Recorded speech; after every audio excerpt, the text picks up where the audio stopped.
Welcome to another edition here on Stones TV and the Maidstone United podcast. In this latest episode, we look back on the 24-25 season in National League South. And spoiler alert, we're in the National League South again next season. But let's take the journey on how we ended up where we started. So after the heartache at Worthing back in April 2024, the summer rebuild saw renewals for skipper Sam Corn, Bivish Gurung, George Fowler, Harry Cipriano, Matt Bentley, Rafe Brown, Reece Greenwich, Riley Court and Sam Smith. The new signings that were added to the squad pre-season were goalkeepers Alexis Andre Jr. and Lenny Holden, defenders Temi Oweka, Charlie Seaman in his second spell with the club, and left-sided Ben Brooks, midfielders Jordan Higgs, Arj Krasnicki and John Benton, and forwards Shaquille Coulthurst, Pierre Foncu, Bruno Andrade and Aaron Blair. Pre-season itself, well, certainly foreshadowed Maidstone's defensive record for the season ahead. They had 6 wins and 1 defeat, 5 clean sheets from the 7 that they played. Many trialist players were being tested along with those signings I've already mentioned. So some good individual performances there, Nigel, and a taste of things to come for that backline from pre-season there.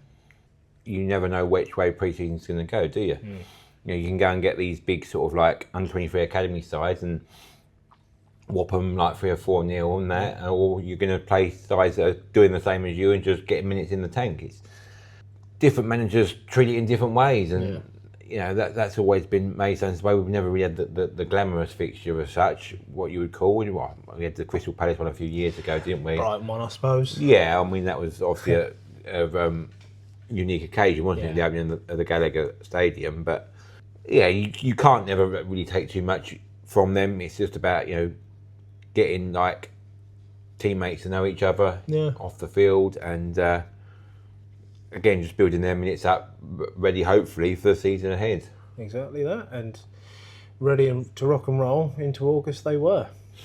So August finally arrived. The Stones' form was patchy to start in that month. A win on opening day at St Albans, followed by 2 defeats and 3 draws. We finished the month in 18th. That would end up being our lowest position of the season, thank goodness. Although the start of September would feel lower still. More on that in a little while. Nigel, only one place to start in August, the start, and that late show from Temi in Hertfordshire. Your thoughts on that game at St Albans and the rest of August? I think all the signs at the beginning were, from the messages from the management team as well. We did that interview, didn't we, with Craig up on the gantry there in that bright sunny day towards at the beginning of the season now. But yeah, you're always going to go into it with high expectations, aren't you? But there was a little bit of a hangover from last season, and you see it throughout the league. That's not down to recruitment or anything like that, because at this level you're always going to get that turnover of players. But just the fact that we lost in the playoffs to Worthing, also we had the FA Cup hangover. Once we got knocked out of the FA Cup to Coventry the previous season, we obviously had the league to focus on and getting that playoff play. So you was always playing for something, but then you've got to go back to the run-of-the-mill kind of games again, and plus you've got to bed in your team that the new faces as well. And and again, as we said, if you go back on some of our previews and our post-match analysis in August, coming into an environment like the Gallagher Stadium for this level of football, if you've not played at a high level before, which a lot of these players hadn't played at a high level, it can be quite intimidating. There is a certain expectation on you because we've always generally had a good home record, so that expectation from the fan base is always going to be there. And like we said, just only sort of one misplaced pass, or you just don't hit the ground running in the game, and you hear that sort of ripples of groans around the ground, don't you? And it must affect the players. They're only human at the end of the day, aren't they? And they're not these fully paid professional players that are playing in the Premier League that that are used to that environment. So it was a tough learning curve, but as you said, we picked up that result there against St Albans. Again, that was looking back on that game now, it was sort of like how the season was going. We didn't ever look like we was gonna concede, did we? But at the same time, you could always tell that it was just going to be one goal that would win it. So again, that sort of started how a lot of the season sort of went on.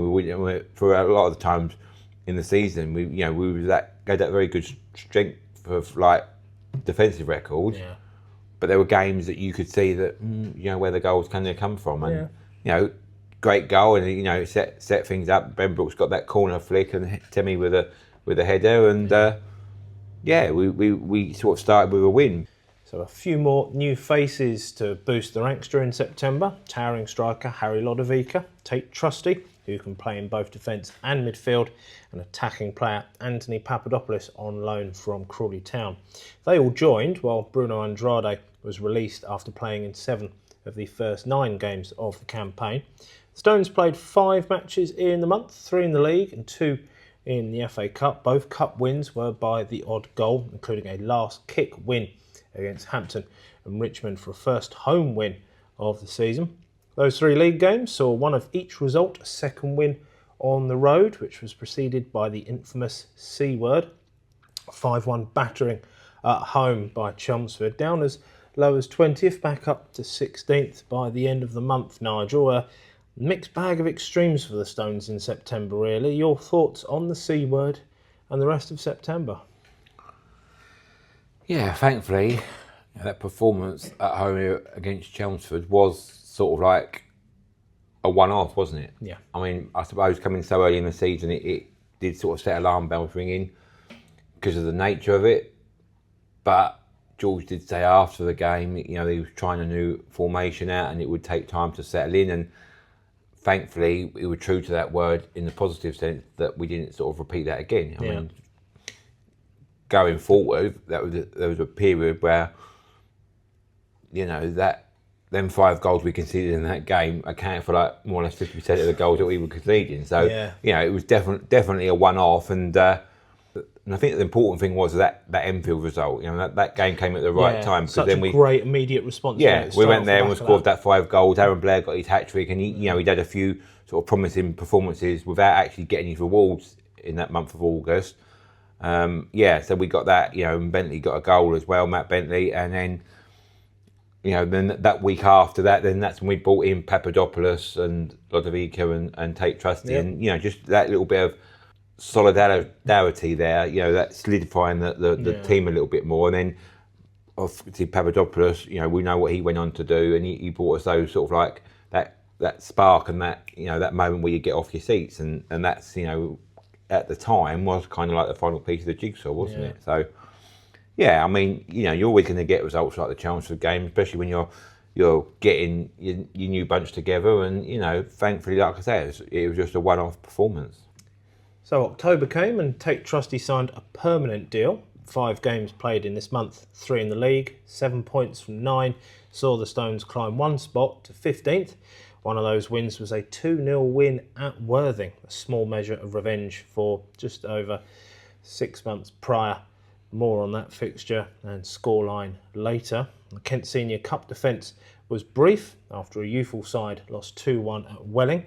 The FA Cup game saw the Stones run out 3-0 winners against local rivals Ebbsfleet to reach the FA Cup first round for the 8th time in the last 11 years. So Nigel, improvements in the league and more dreaming of FA Cup glory. Your thoughts on some impressive wins in the rest of October? Again, the shoots of recovery, wasn't it? Yeah. And I remember looking at the table after we had that 2-0 win against Worthing at the beginning of the month there, and at that point we went above Worthing. Yeah. So you look back now and you think, okay, it wasn't a bad start to the, it wasn't a good start to the season, but there were teams around us that we always expected to be up there, like Dorking and Worthing. Yeah. And Boreham Wood, I don't think really had a great start. They was in and around that mid-table positions because they got rid of Ross Jenkins and brought Luke Garrard back in. So more on him later. There was no sort of like runaway leaders like previous season. Yeovil were like literally had it sewn up by the end of September, didn't they? But that wasn't the case this year. And the league was changing hands week on week, and a couple of those teams like Hemel Hempstead, that they were leading for quite a few number of weeks, weren't they? Yeah. But then they dropped like a stone. Western-super-Mare kind of hung around there, but they didn't eventually make the playoffs, and Truro, the other ones are up there, and obviously we know they did go on to win it. But there was no sort of like out and out challengers, was there? So as bad, as indifferent as our start was, it didn't really punish us in a way that it cut us adrift in any way, because all the teams that we were fighting, that we expected to be fighting again, and did prove to be the case, were always in and around us. So you always had that sort of like, there always seemed to be like a 6 point a game coming up, and thankfully, as the Worthing result proved, we was always on the right side of those. So that just always kept us in touch that little bit. Exactly. So November saw 5 further transfers. Arj Krasnicki moved to Billericay on a 3-month loan. John Benton was recalled by Solihull Moors so he could make a permanent transfer to Boreham Wood. On the incomings, Greg Cundall joined the Stones on loan from Ebbsfleet United. Sol Wanjel Smith returned on loan from Bath City for the remainder of the 24-25 season. And another returnee was Matt Rush on loan from Sutton United. 8 games in the busy and seemingly never-ending month of November, 6 of those in the league and 2 in the 2 remaining cup competitions. 4 draws, including a 3-all thriller at Bath, and 2 home wins against Hornchurch and Eastbourne. The FA Cup saw a defeat at Solihull Moors, so no repeat of last year's magical run. And the FA Trophy saw another immediate exit with a 2-1 defeat at Horsham, who, spoiler alert, we will see in National League South next season. So Nigel, Stones move up to 12th in the league and had the playoff spots in striking distance, but Magic the Cup had finally faded for another year. Your thoughts on more table climbing, some terrific strikes from Paps and Biv, and the rest of November? Looking back now, it's sort of that Bath game with that crazy 3-3 game is a midweek game, wasn't it? Yeah. So it was one of the ones that was rearranged for our FA Cup exploits. Yes. Again, and as well, like I just said, like the previous month, we had that Eastbourne fixture at the end of it, and we came out on the right side of it. So there's always, within every month, there was always games against teams that would be in contention, and then the FA Cup first round. I mean, was it a great draw? Probably not. Do you know what I mean? From after the highs of last year, but well, I mean, I personally would contend it would have been, because we would have played Bromley, and if we'd have won that, we would have been at St James's Park. But that's my Geordie bias. Yeah, but overall, yes, exactly. But I think after last season, it was just important that we got to the first round proper, and just sort of like keep us on the map and keep us in the media spotlight, because there was that unwanted record that no team that's ever got to the 5th round has failed to make the first round proper the next year. Yes. So, we didn't want to have that hanging over us, and thankfully we got rid of that with that Ebbsfleet performance. And, the previous season, we've had a memories to last a lifetime, haven't we? So, you can't sort of begrudge the club or, the players that, because, once we got knocked out of the cup, then we could sort of...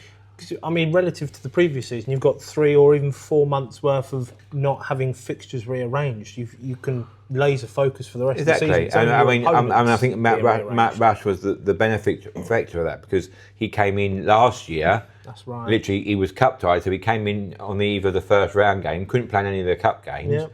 Again, and this year, I mean, he came on for Sutton at Birmingham on the TV game, didn't he? So, we got his little bit of FA Cup glory in that game.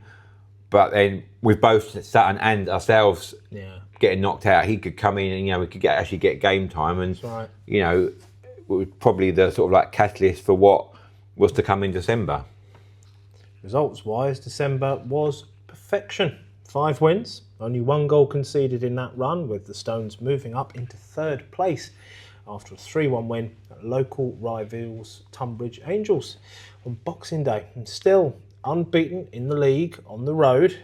However, transfer-wise, a pair of departures saw 2 big names leave the club. Anthony Papadopoulos was recalled by Crawley Town, as was Matt Rush by Sutton United, both of whom scored in a memorable 2-0 win this month at eventual National League South champions Truro City. Nigel, to quote a famous and long-dead man from up the river, "It was the best of times, it was the worst of times." Your thoughts on a complicated Christmas?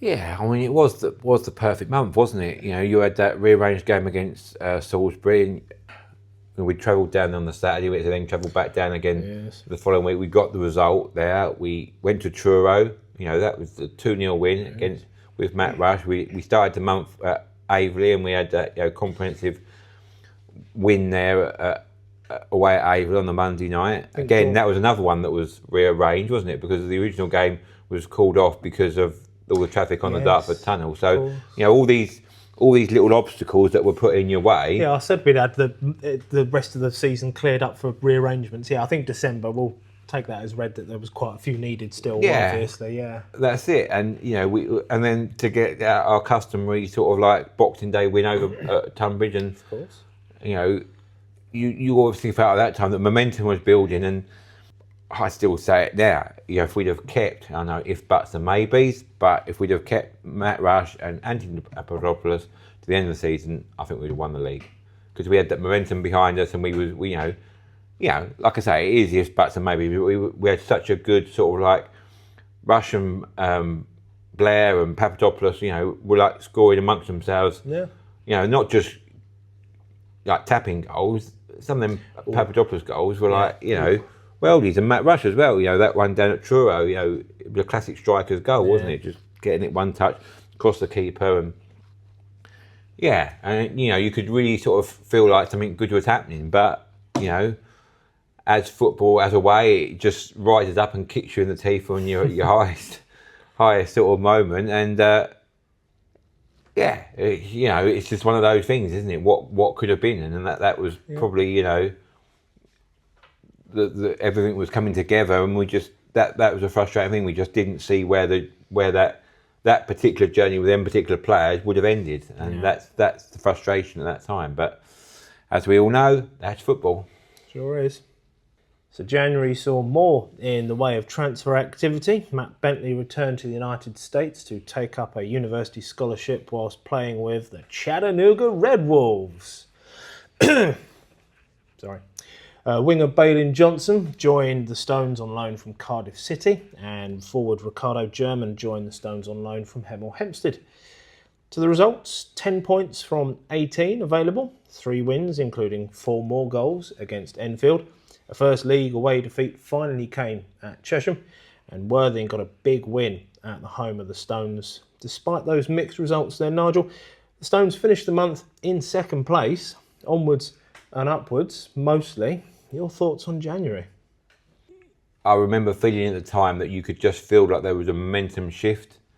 You know what I mean? We immediately round the corner, wasn't it? Just constantly. Yeah, I mean, waiting. we got our customary win against Torquay, which again, sort of like, it's a result against the team that was up there against us. And that was always the thing. We was always able to pick up 3 points against the right teams. Yeah. And that always just kept us in contention in them what was now a playoff spot. I think we said it on one of our review podcasts, but we never actually hit the top spot. That was the highest we got was second place. We ended the month on that. But I think there was a game day in January sometime where results were going our way, and we did get to the top. So I took a screenshot of the live league table. But that's right, yes. But we never got to 5 o'clock on a Saturday or a match day at top of the table, and we were the only team that in that top 8 that didn't. So again, it's just a case of what could have been, isn't it? We were picking up the results, and the home attendances were growing because we were having these big games, and everything was good around that sort of area. But it's just felt like like I say, that there was a momentum shift coming, and So February saw more comings and goings. Forward Tom Leahy joined on loan for the remainder of the season from Millwall, having previously been on loan at Woking earlier during the season. Ruben Shakpoke joined, having been at Enfield Town earlier in the season. And Pierre Fonku was released early from his contract with the Stones. To the results, once more, 6 further league games in February saw big wins at home at either end of the month over Torquay and then Bath, whilst falling to defeats at Slough, home to Aveley, and then at Eastbourne. So 7 points from a possible 18 saw the Stones drop from second to what proved to be their customary 7th spot. So Nigel, it's a disappointing month for the Stones, and possibly the key period when title aspirations disappeared. Your thoughts on February? Yeah, again, it was just that, I've seen it there before. I said, that game against Torquay, I mean, they sort of all mingle into one at the end of the day, don't they? End of January, beginning of February. But, we picked up that 1-0 win, and you're thinking, we're good here, we're right in this. And then I think as well, this is where it sort of then come back to sort of bite us, because a lot of these other teams were like Worthing, they had games in hand, and Boreham Wood and that, and they were sort of, you get your result in, or you have a defeat or a draw, and you look at the thing, they've won or they've drawn, and you just lose that little bit. It's like a drip feed thing, wasn't it? It was like literally points here, points there every weekend, and then where it's so compacted and tight, all of a sudden and games running out as well. So you're right in there. You're looking at the table and you're thinking, okay, the top 7 are separated by 7 points. But when you look at it and you think, well, then that team's got to play that team that are above you, so it's very difficult to make up any ground on those teams because you've got so many teams involved in it, and that was the kind of I think our undoing, because results-wise we were picking up points. We didn't wasn't playing badly, but you just have these sticky games that you just don't get the right result you expected, and then where it's so tight, you can lose ground so quickly. And I think, like you say, that was the month where our sort of title aspirations sort of disappeared. Yeah. But you knew that you just had to just keep those points ticking over. Yeah. So and get your players ready for the hopefully upcoming playoffs, because at that time it wasn't guaranteed. But with Western Supermare sort of being in there, but I said you were just keeping that points ticking over, and just we picked up our home form as well over this point, which I think was a good thing again, because obviously, you want to entertain the home fans, don't you? And so, it was just a sort of like ticking over sort of exercise, wasn't it? Sure was, and we ticked over into March, and that saw the Stones play a further 6 league games again. It was a battling win over Salisbury to start the month, a second draw of the season against Dorking, big wins against Chippenham and Hampton and Richmond, 2 transfers on deadline day, another returnee, this time Jacob Berkeley-Agupong, a key member of last season's league and cup runs, and young attacking player Pharoah Willis, who came in on loan from Middlesbrough, both of whom featured in the 4-0 home win against Boreham Wood at the end of March. The Stones took 13 points from 18 available this month. They moved up 1 spot to 6th. So Nigel, March saw, I'd say, somewhat of a renaissance for the Stones, knowing the title might not be a realistic aim, but staying in form and within reach of others in the playoff spots was always achievable. Your thoughts on March? Yeah, I mean, exactly that, wasn't it? It's just like ticking those points over. And again, we performed in the games that we wanted to perform in. Getting that result against Boreham Wood, that's always a good morale booster, isn't it? It just proves that we was competitive, and we was in the race. And although Western did go above us, at some point, you never felt that you wasn't going to make the playoffs, did you? There was always that feeling, like, there's always a talk of when we get the playoffs and where we're going to finish, and if we're going to get a home game and that, because you could see that it was there on the pitch. When it clicked with the team, it clicked right. Like you say, we had some good games in there, and some good sort of crowd pleasers in there as well. Certainly did. April saw the Stones play their final 5 regular league games of the 24-25 season, starting with the definition of a 6-pointer with Western Supermare, the side on the Stones' coattails for most of the run-in leading up to the playoffs. And the Seagulls, mentioned before, they made a mess of the Stones' best-laid plans with a 3-0 win, becoming the only side to complete a league double over us in the division this season.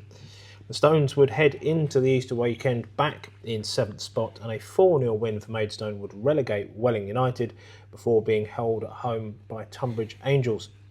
By the time all the matches had finished on Easter Monday, the Stones had all but secured their playoff berth, and then they finished with that 2-2 draw at Farnborough on final day, confirming 7th spot.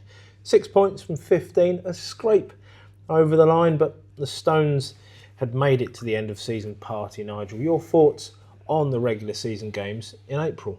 Yeah, it's like I said there, isn't it, about March. There was always this expectancy that we would get into the playoffs, and it looks like because of the gap between us and we didn't go into that final day shootout with a chance of winning the league, did we? Yeah. But we had been sort of treading water for the last sort of couple of months of the season, hasn't it? So, we had the Sam Corn injury. He was starting and just building his minutes up, and then obviously you said about Jacob coming in. I think he played a big part in the end of the season, and Tom Lee got a couple of goals, and it was just a case of just like you just want. It just almost felt like you just want the season to end because that they were the big games coming up. Do you know what I mean? So I think it would have been a shock if we hadn't made the playoffs. It would have just ended. That after Farnborough, but I don't think there was ever a feeling of that. We kind of knew that we'd be having potentially 3 playoff games away from home, and we were just gearing ourselves up for it, really. Let's rock on into those away games in the playoffs then, to the quarter-final eliminator at Worthing, where the Stones had already won this season, and despite it being the scene of a semi-final defeat last season in the playoffs, a Ben Brooks penalty brace would see the Stones through to a semi-final at Eastbourne Borough. That side, of course, had not lost in the league since the previous Easter at home, when the Stones had won 5-1 13 months ago. So to this year's semi-final, Jacob Berkeley-Agupong opened the scoring before half-time for the Stones. Ex-Stone against the Stones, Alfie Pavey levelled up with less than half an hour to play. 10 minutes from time, Charlie Seaman picked up that second yellow card, and with the Stones seemingly holding out for extra time, an Aaron Blair breakaway goal in the last minute saw the Stones go one better than last season, Nigel, and make the playoff final, thanks to a couple of huge wins on the coast against 2 sides many assumed would beat the Stones based on our opponents' higher league standings, as well as the Stones' less than exemplary form headed into the playoff lottery. Your thoughts on those big wins, Nigel? I don't think, from people within the club, I don't think it was unexpected. But obviously you're going to back your own team, aren't you? And of course. And we said it in our preview for that Worthing game. That little mini league table against the teams, and we've said it there. Throughout the season, we always had George and Craig set the team up for big games, and they're going to perform. They're not going to leave anything in the dressing room. So there was never any sort of like that we wouldn't perform, and I just had a feeling that we would, turn up in those big games, because we had those away games as well. I mean, that away run before we lost to Chesham, we had one of the best away records in the whole of the country, didn't we? So, I mean, and the one-off games again, it is a lottery, and especially with the Worthing game, it wasn't a lottery because although it was 2-0 and it was 2 penalties, it was comprehensive, wasn't it? Worthing didn't turn up, and that's frustration on their part, and they're the ones that are licking their wounds and asking the questions. But from within the Stones fan base, it was a performance that we've seen many times, and it's not that you expect it, but you kind of like recognise that's what our DNA is. So it's sort of like, exactly, and that we moved on to the Eastbourne game, and I've said it before, there were little moments in that game that you look at it like the Charlie Seaman sending off. Lesser teams without that character in the team, and that's the DNA of George's sides. They've got that character, and they all come together in those moments. Lesser teams could have just folded and, just gone to extra time and then sort of play it like that and try and having the memories. I mean, I think that really was what Eastbourne's aim was. Get to extra time, then wear the team down. 10 weeks prior, we were at level with them, and we'd gone down to 10 men. And we ended up going on to lose that match. Yeah. So you've got that in the back of their minds as well. But as you say, exactly. But they managed to rise above that. Yeah, exactly. And it's like we've seen all season. And Aaron Blair said it on his post-match interview. All he said, get that ball down and over the top, let him run on the channels, and he'll put it away. And he was true to his word. And we've seen that. A lot of times. Dorking was a case in point. Down to 10 men. One chance, Aaron Blair, goal. You know what I mean? So, it came as no surprise to the Maidstone fan base. Maybe to wider sort of audience because obviously we finished so far adrift of the other teams. Exactly. But we wasn't a normal 7th place team. There's never going to be a season where the 7th place team's going to get 79 points. It was what we expected, but I had to work for it, and we put that effort and we put that workload in, and we got to the Boreham Wood game. So it's one final match of the season then. One step more than last season, and the football gods had seemingly written it since day one. That was the feeling and the word on the street. A sellout fixture, a one-off shootout, so many coincidences, having Nathan Ashmore in the opposing goal once more, like he was 9 years ago for the last playoff final the Stones contested, up against the side that signed a couple of the Stones, loaned, key players from earlier in the season. The Stones managed to get into that playoff final in spite of those departures around the turn of the year, as we've already discussed. To the final itself then, and an even first half finished goalless, despite big chances for both sides. It was an early goal in the second half from the hosts Boreham Wood that saw a Claydon curler kill off the Stones' promotion hopes. And Nigel, try as they might, the Stones just couldn't get back level. Curiously, I mentioned Luke Garrard a lot earlier in the piece today. He threw on 2 strikers to shore up their defence. I find it weird to keep saying that, but they kept the ball away from their own defensive line. How did you see it unfold as Boreham Wood ran out 1-0 winners? Yeah, I mean, it was probably, we knew he was always going to play 3 games away from home, and if from my point of view, if there was one team that I didn't want to play away from home, it would have been Boreham Wood. Just because of all, the history between the teams, not just this season, but going back as well. And to the fact, and I said it in our preview pod before the Boreham Wood game, we are very much similar. I think that's why Matt Rush has thrived so much at Boreham Wood, is because both teams play that similar style. And I suppose it is one crumb of comfort that it did take sort of like a wonder strike to beat us. Wasn't one in off the back. And there was no sort of, neither team really created much and carved the other team open. There was a few half chances here and there, and and Ben Brooks has said in his post match, it was a 1-1 game, it was a draw game, it was a game that was always destined to go to extra time. They just got that goal, and I mean, you can probably analyse it and look at where the mistake was, because you've got first phase, second phase, got a tackle in there, but it's just one of those games. It was a proper cagey sort of like game. Both teams cancelling each other out, and they got the goal, and redemption for them. And is it redemption? I don't know. They'll say it is, obviously. Well, of course they will. That's the narrative they want to play. But it was 2 traditionally or recently big clubs in the National League. We've both got National League experience. We've got our FA Cup experience. They've got their FA Cup experience. They went to 5th round a couple of years ago, and they beat Bournemouth in the 4th round. We were a Championship side, so the histories are very similar in that respect. And I say it was just two clubs fighting it out against each other, wasn't it? And cancelling each other out, really. And it's never dull being a Maidstone fan, is it? Do you know what I mean? You look at it and you're disappointed, and you sort of think, you can ask the questions: are we ready to go back to the National League? There's divide amongst that on the socials, and people are like, we're quite happy playing in this league, and you always want to better yourself, don't you? But that's the DNA of a Maidstone fan. It's never dull. We're always going to be competitive. We're always going to be in there, and whether that's in a relegation battle, whether that's fighting in the FA Cup, or whether that's playing National League South, getting to the playoffs and having the heartache that way.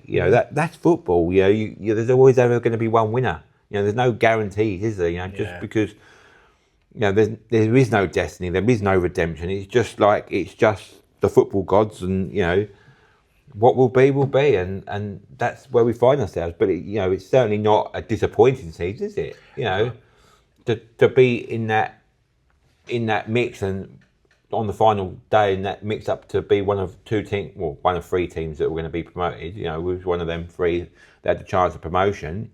It's testament to all the work that the clubs put in, because that was always, George at the beginning of the season always said, we'll aim for the playoffs. Anything else is a bonus, and it is a bonus. We've still got that Aaron Blair moment, at Eastbourne, and there's different moments throughout the season as well, So, chat about a few of those in a moment. Yeah, so it's definitely not obviously it feels disappointing at the time because you want to win the games of football, don't you? But looking at the bigger picture, it's onwards and upwards.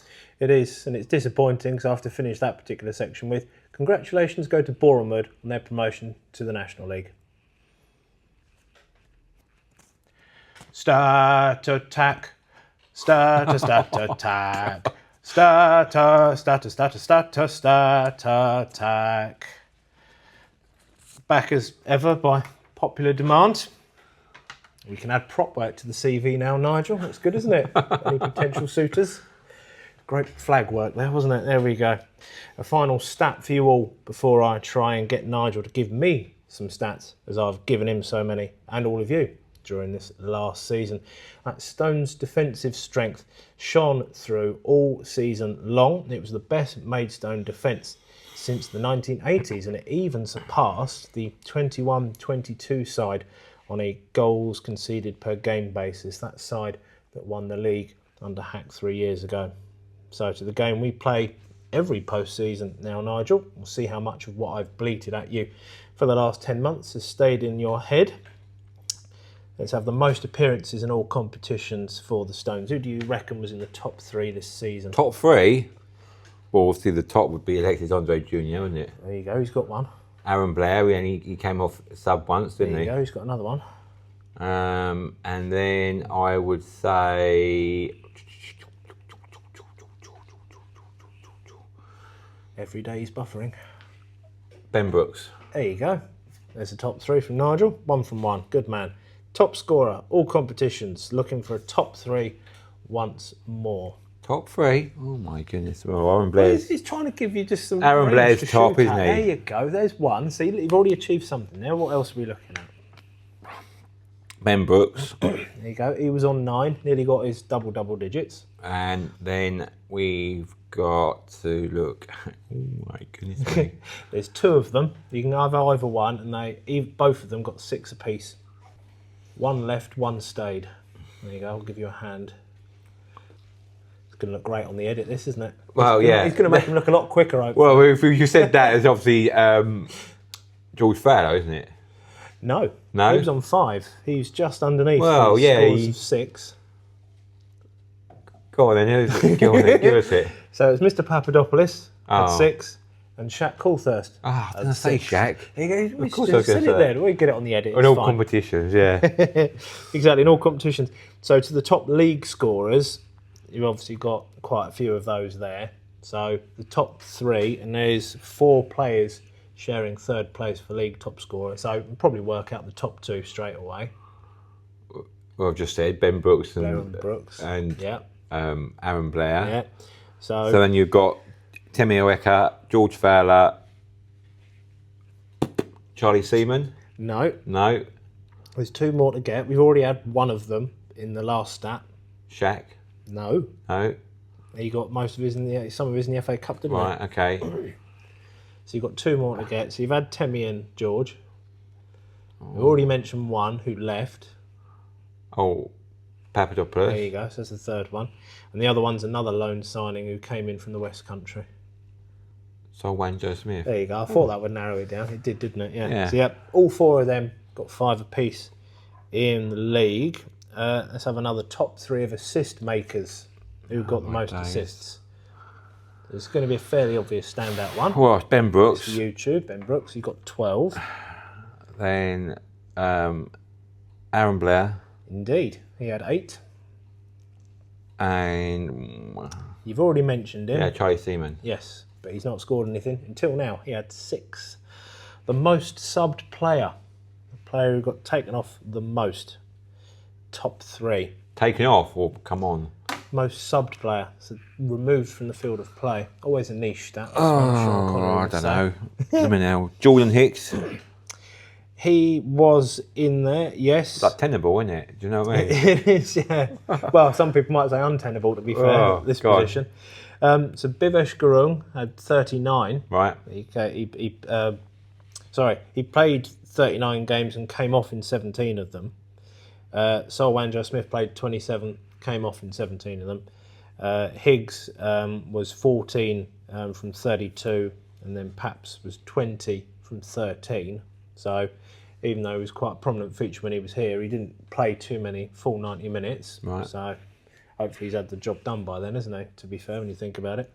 And then most appearances off the bench. Who kept coming on from Jack the bench? Coulthurst. There you go. That's a banker. 36 of his 45 appearances from off the bench. Riley Court. There you go. Riley Court's another one. Tate Trustee. Tate Trust. There you go. And another one who left on New Year's Day. Narrow it right down for you. Anthony Papadopoulos. No, he left New Year's Eve. He's one day out. The one who went to Oh, the Matt Red Bulls. Bentley. There you go, Matt Bentley. There you go. Only a couple more of these will be relieved to hear. Most booked, top 3. I've not sat down and looked at it. Haven't you? God, I always send people Oh. this stuff. I don't know. Well, Temi Aweka was top of that tree Right. with 12. Yeah. And he managed to avoid getting his ban just before the March cut-off point. Aaron Blair with 9, Yeah. surprisingly in second. And Sam Corn with 7. He was in third. And the red cards are quite literal top 3 because we only had 3. So you should be able to get these. We literally spoke about one about 10 minutes Yeah, ago. Charlie Seaman. So we've got that one. We spoke about the other one at Eastbourne as well, to be fair. Jordan didn't we? Hicks. No. When did he get sent off? I thought he got sent off right at the end of the season, didn't he? 2 yellow Did at cards. Western. That's 4 then, wasn't it? Ah. Yeah, it was 4, eh? Oh, best go and check my spreadsheet then. See, it's worth it. I made a prat of myself here. See, there you go. More than usual. There's another one at Eastbourne.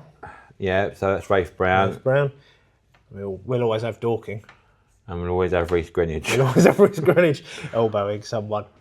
God bless you. There you go. So that is a very long-winded stat attack and very much untenable, as Nigel's already said. So after the last home game of the regular season, the player awards were given out to both George Fowler and Temi Aweka. So we thought we should conduct a vote between the Stones live commentary crew and see what results we come up with. Our names and our thoughts gave us 3 names. Ben Brooks, who was committed and consistent and looked like he wanted to win in every game he played. Alexis Andre Jr. for the solid base he provided the defence with, which was key to our success this season. And he also, because he proved a few initial doubters wrong, but one man rose above all others in more ways than one. He was the players' player of the year. Our defence always looked more solid when he was there. The attacking threat from long throws couldn't be underestimated. A defensive stalwart who never let his head drop from first to last game of the season. An impressive, consistent and relatively young leader. Our first new signing of the summer and already came with a bit of a reputation. He left everything out there each game, always put his body on the line, quite literally sometimes, and had really good goal contributions. He played the majority of minutes, always felt like we had a chance with him starting, and in this person's opinion and all of our opinions, was the heart of that defensive lineup which kept the clean sheets. Of course, Temi Aweka is the Stones Live Player of the Year. Nigel, your thoughts on that top 3, as well as Temi taking that title? Well, yeah, it's like I've said, and I don't think there's obviously there is obviously a winner of the vote, but I mean you can have Aaron Blair in that mix as well. He's 20 plus goals in all competitions. It has been a proper team effort, hasn't it? Yeah. So yeah, I mean, good luck to all of them, and that's what it's about. Whether you're winners or losers at the end of the season, if you can progress your game, and contribute to the team performance at the same time, you've done a good season. And I think all those players mentioned can hold their heads up high, and they like the comments were there. That they've given their all in a Maidstone shirt, and we wish them all well, wherever that will be. Hopefully, we hope it's going to be in a Maidstone shirt next season. But like we said, that's football. You move on, and yesterday's heroes, be someone else's hero, some other club's heroes, and we get our own next season's hero. So, that's the way football works, isn't it? So, as I say, thank you to all of them and giving us all those sort of memories and giving it like literally blood, sweat, and tears for the shirt. Certainly did. So we finish with some honourable mentions from throughout the rest of the club. The academy side winning the League Cup at the National League Cup at St George's Park for the 2nd season in a row, going on to complete an historic treble. The under-23s narrowly missed out on the title for a second season in a row. The women's side, who improved on their league position from the previous season, they also reached 2 cup semi-finals, so we're all very much looking forward to seeing all of those teams again next season. Congrats also to Horsham on their promotion to National League South, as well as to Truro and to our playoff final conquerors Boreham Wood. They're both promoted to the National League itself. We look forward to clashing once more with Maidenhead, Ebbsfleet, Dagenham and Redbridge, as well as AFC Tottenham, Dover Athletic and the already mentioned Horsham in National League South come August. Thank you for watching and listening throughout this last season. We have enjoyed bringing it to you every step of the way, and our thanks again to you all out there for watching or listening to this latest edition. Like and subscribe on YouTube, and wherever you get your podcasts, search for the Maidstone United podcast. You will see and hear from us and many others again between now and the start of the season on August 9th, when we will review the pre-season results and assess our chances along with a look at our updated squad. Keep an eye on the club's socials for all those new signings and re-signings. Until the next time, as always, Come on, you Stones!